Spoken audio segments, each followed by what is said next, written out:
Hello there. I'm still going strong, trying to work through my stack of Gelli plate prints. Here they are, a whole bunch of them. What I have here is the remains of a piece that I was working on yesterday. And all I had was one little strip, this sort of length. And I cut out a butterfly and just made a rectangle of the bit that was left. And on the edges of this butterfly, I've just used a little Pebeo or PBO or Pebeo, I don't know how you say it, Pebeo, Gilding Wax. And what's the colour of this one? Can't see. Anyway, it's silver of some description, silver. So that, together with that, looks a bit, oh, crikey, I'm knocking things for six, a bit samey. So I had the idea, how about if I was to use it with a piece of vellum over the top, just to mute the colours a little.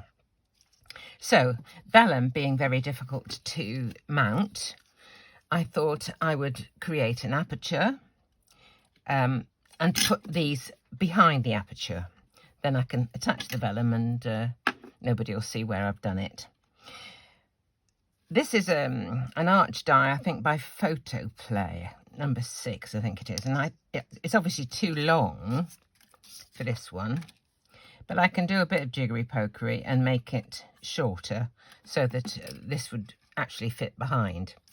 This is my card's front panel, which I cut with this Framelits die. It's by Sizzix, and it's one of a set of nesting dies. The size just fits British dimensions, which is brilliant. So that's my front panel. I have the idea of trying to take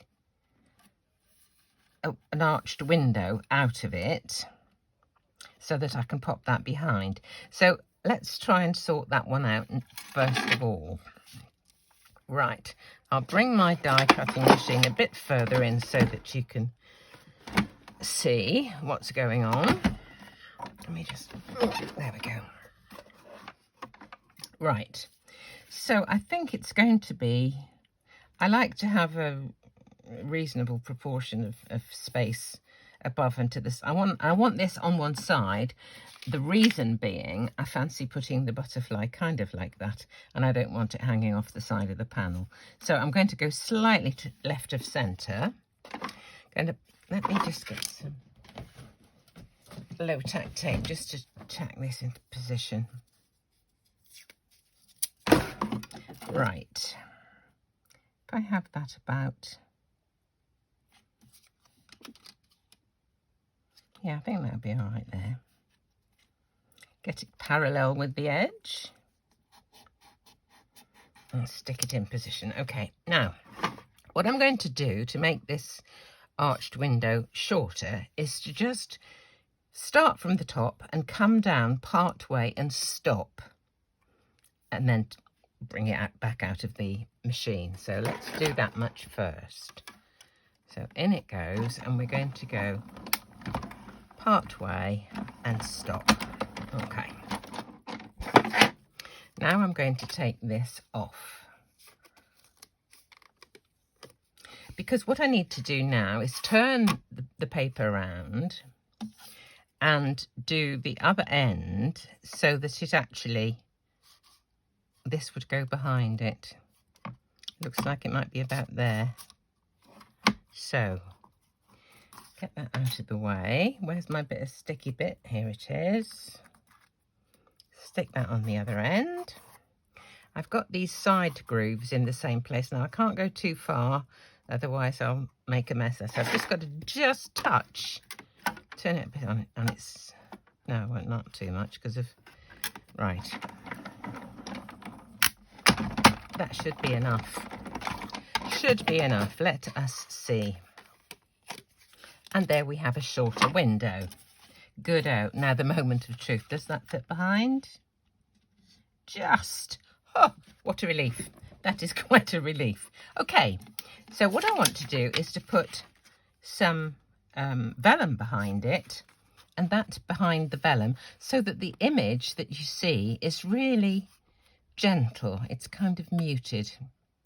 I often put these, the front panel, onto foam tape, but because this is so tight for size, I don't want anything showing down the side, so I'm going to actually put it directly onto the back of the front panel. So let me just cut a bit of this off. Just do it with scissors for now. And I'm going to put that piece behind there first of all. So a little bit of adhesive.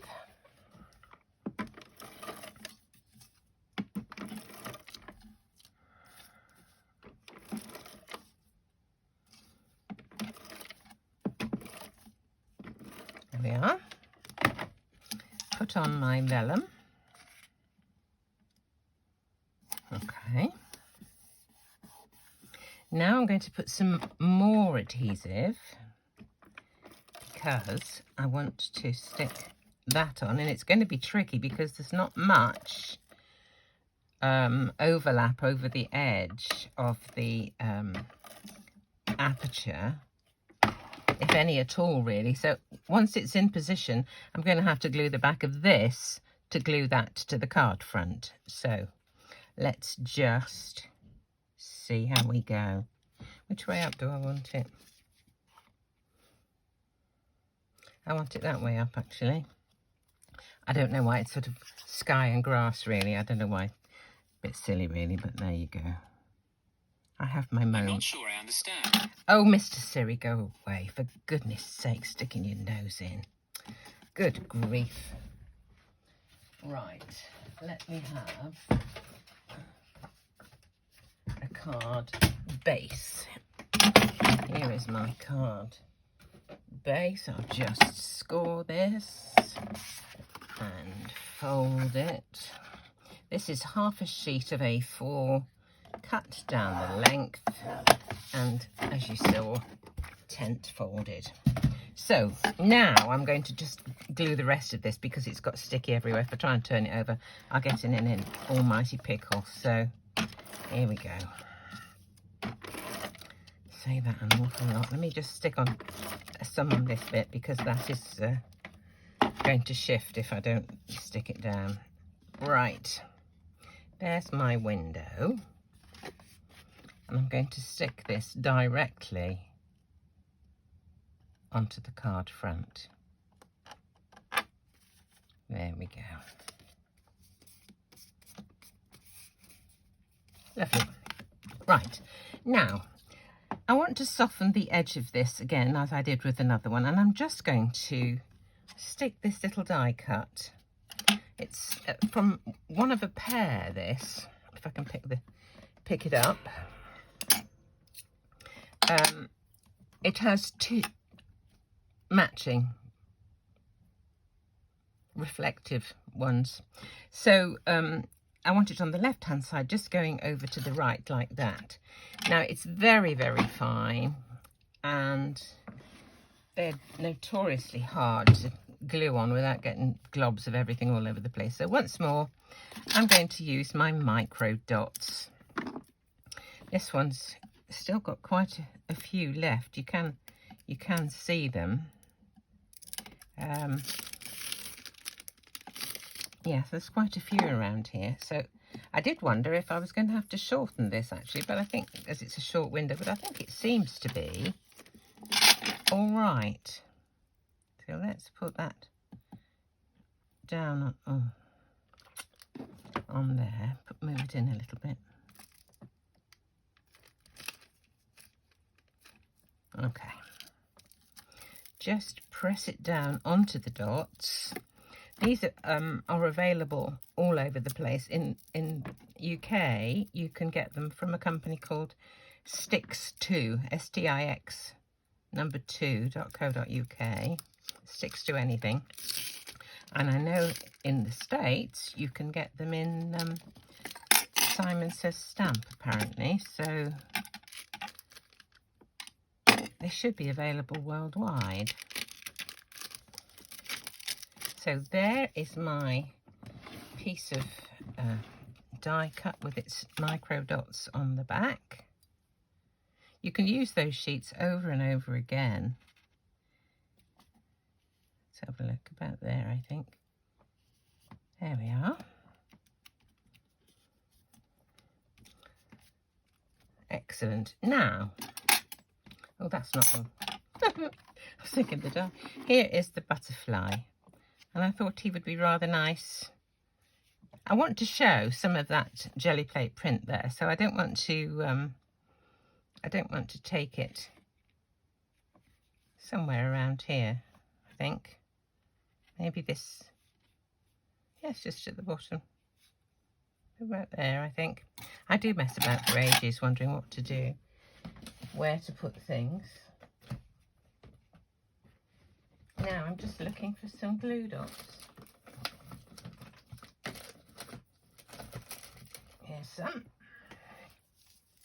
Now these are quite large, so what I'm going to do is just roll one off with my thumb, which is on the back of my thumb there.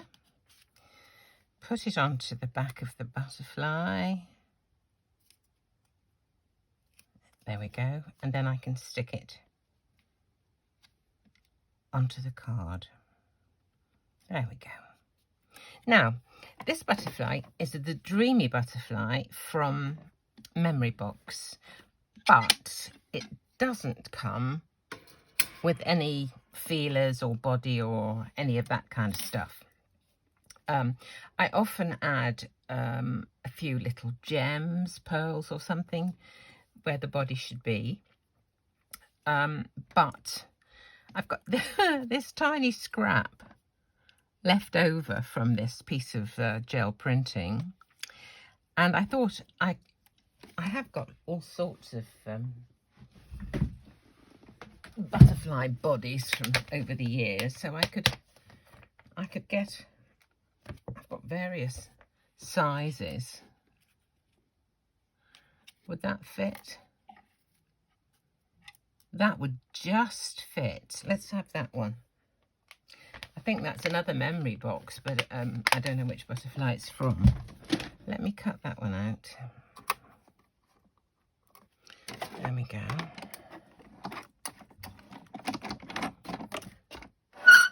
Oh, what a horrible noise. Sorry about that.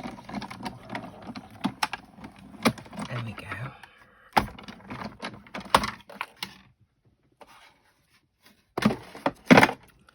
Here it is. Look at that, just fit absolutely perfectly. So I think I'm going to put a little bit of gilding wax on this chap too. So always dab it on the work surface first, because you get a great glob, otherwise it's just too much. I'm not putting any on the actual middle of the body right there. The reason being, things are difficult to stick to gilding wax for some reason. So I suppose it's because it's greasy. That's probably why. So I think that if you leave a little gap, then any gems or whatever you want to put on there will stick. And I just cut a bit of that rather large dot off so that it'll fit on the back here of my body. There we go. Put that on there. That looks fine. Now I'll get some tiny little gems. These are 1 millimeter, I think, wide. Tiny little things, but they're so pretty. Where I didn't put the gilding wax should stick.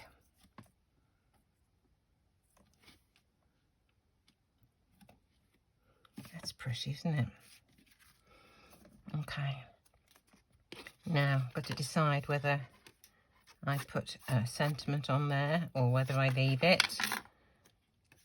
But there's another way, yet another way of using your Gelli prints for a clean and simple card. I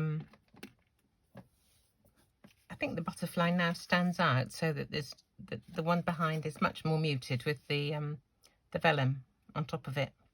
So there we go. This is probably number 5, I think. I think I'm going to have to start doing something a little bit different. You're probably going to be a bit bored with the Gelli print cards. So, as ever was, thank you so much for watching. I really, really appreciate it.